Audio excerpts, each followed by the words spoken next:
calling all forward-thinking estheticians. It's time to redefine the art of skincare and embrace a revolutionary approach that begins with your client's skin cell health.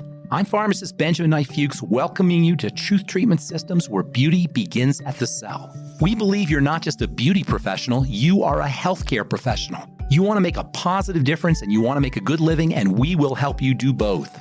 We're here to support your out-of-the-box thinking and empower you to question traditional products, outdated formulations, and old-school ingredients. Imagine a world where solutions to the skin's enigmatic conditions lie just beyond the horizon. At Truth, we're not just a skincare brand, we're a movement that encourages you to explore better solutions and find that aha moment that changes the game. You are an artist and a healer of the skin, and we're here to provide the canvas and the tools for you to create tailored protocols, leaving generic ones in the past. Sign up now at truthtreatmentspro.com and receive 2 complimentary mineral-rich electrolyte sheet masks. That's truthtreatmentspro.com, where healthy skin is beautiful skin. Take Pro Youth to a whole new level with Rhonda Allison Skincare's Pumpkin E Serum.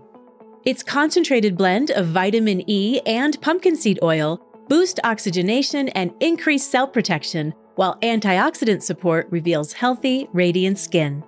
Enhance your experience with our pumpkin cleanser, tonic, and enzymes. Check out our Pumpkin Power Kit to plump away fine lines, hydrate, protect skin from sun aging, and make skin brighter, firmer, and more youthful. Visit RhondaAllison.com and search for pumpkin.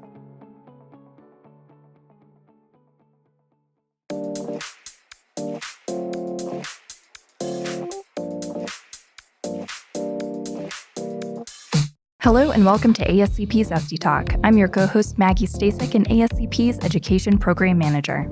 And I'm Ella Cressman, licensed esthetician, ingredient junkie, and content contributor for Associated Skincare Professionals. In a recent podcast about the importance of skin consultation, we talked about the paperwork at the beginning of your assessment with the client and questions we should ask to gain more clarity.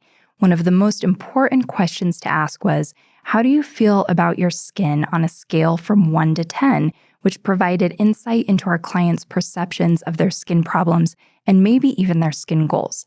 One of the things that struck me, Ella said many clients mark themselves as a 5 or lower, but you don't see them as a 5. You see them as an 8 or higher. I know, and it's crazy because it feels like more recently that number has been the perceived number on a scale from 1 to 10. 10, my skin is amazing. 1, my skin is horrible.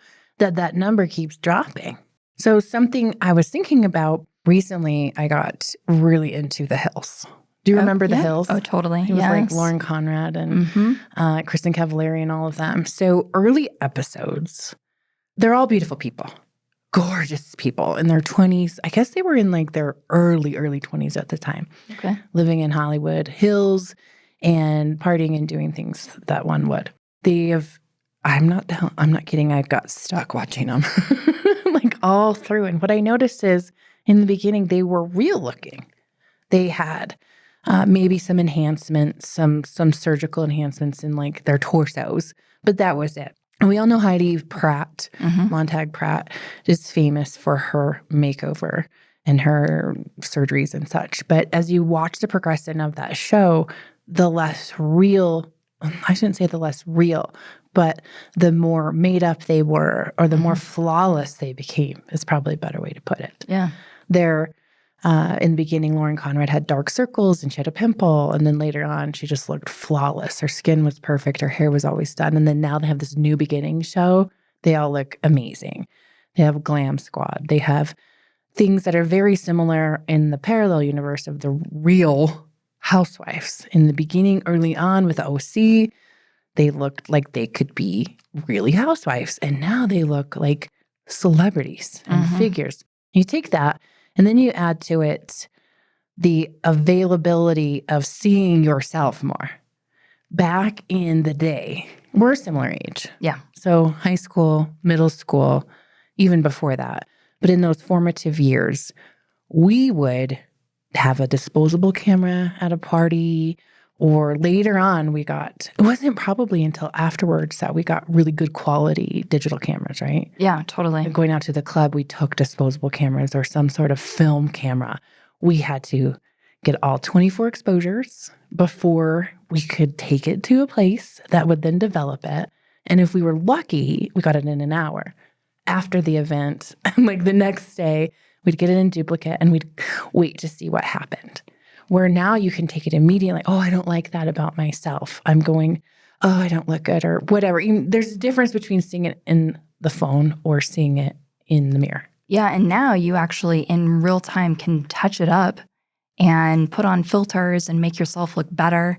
And I don't know about you, but back in the day when we had those disposable cameras, it was like a thing to take photos and purposely not look good.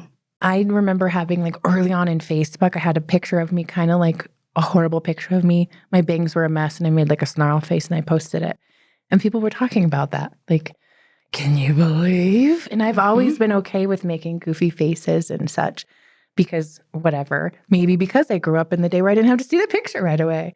But yeah, it's different. So our availability, our awareness of what we look like is so much more now than I think when we were aware. Do I look okay? That was our gauge. Totally. And now it's like, let me see it before you post it. Yeah. Our gauge is what the people in the netherworlds of the worldest, widest web are going to think about me because I care. I don't care. Yeah. But I kind of care. Yeah, as individuals, we often focus on flaws that no one else notices.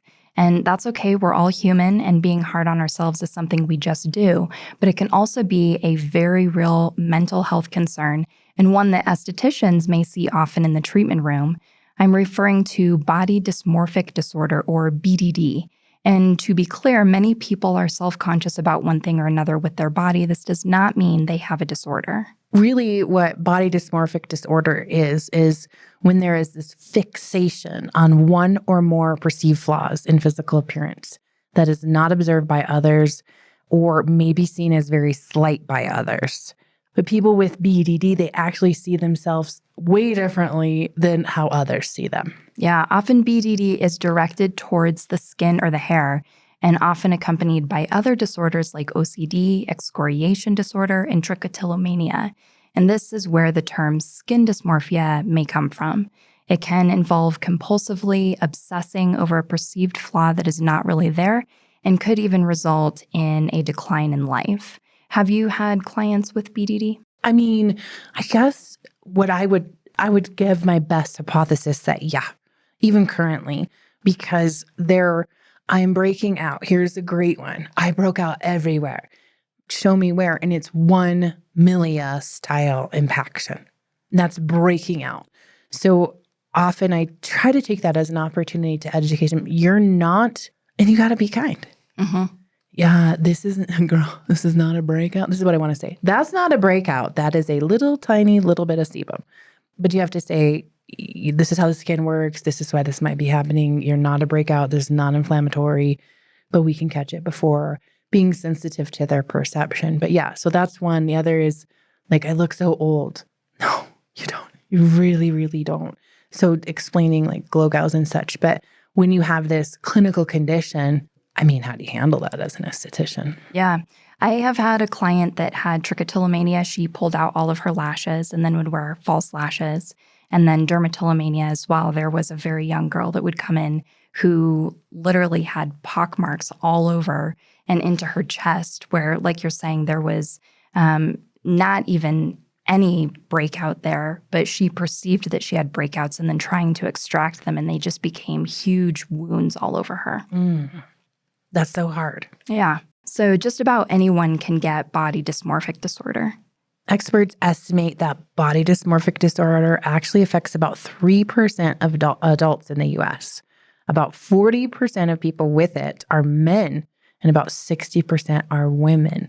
I don't think we really, that's a shocking statistic for me to give that.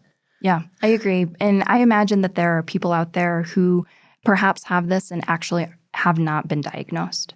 Usually the average age of onset is 12 to 14 years, which right now in today's climate with the opportunity, like we were talking earlier about when do you give your child a phone? At what age do you give them some kind of portal into social media? And to see that the average age of onset is 12 to 14 years, that is scary. And then according to a 2022 study published in the British Journal of Dermatology, symptoms of BDD are 5 times more frequent in patients with dermatological conditions. Behaviors seen in BDD sufferers usually include compulsively checking the mirror, comparing themselves to others, skin picking, or researching treatments and even hopping from one practitioner to another to get the treatment they think they desperately need. So what do we need to be aware of as practitioners with that? What are the signs that we will see? Hold that thought. We'll be right back. DMK is unlike any skincare company on earth.